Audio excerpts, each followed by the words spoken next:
Hello বন্ধুরা, আশা করি তোমরা খুব ভালো আছো। আমিও ভালো আছি। দুপুরের খাওয়ার একটা ভিডিও নিয়ে আসলাম ছোট্ট। দুপুরের খাওয়ারে আছে বাটা মাছ ভাজা, চিংড়ি মাছ দিয়ে গাঠি করা হয়েছিল, আর কলমি শাক ভাজা, দই আর আম। দুপুরবেলা বেশ ভাত খাওয়ার পরে আমটা খুব ভালো লাগে। তোমরা খাও কি না জানি না। তো আমরা প্রায় দিনই আমের সময় খাই, খাওয়ার পরে আমটা। তোমরাও খেয়ে দেখবে যে ভাত খাওয়ার পরে আমটা খেলে কতটা ভালো লাগে, কমেন্ট করবে, জানাবে।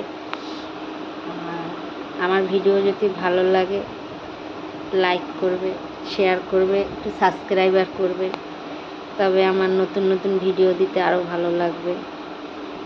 আমি খুব একটা ভালো করে ভিডিও করতে পারি না,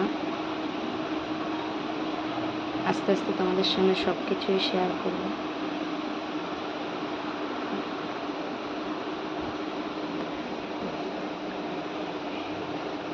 ক্যামেরা ধরার মতন এখানে পরিস্থিতি নেই, লোক নেই।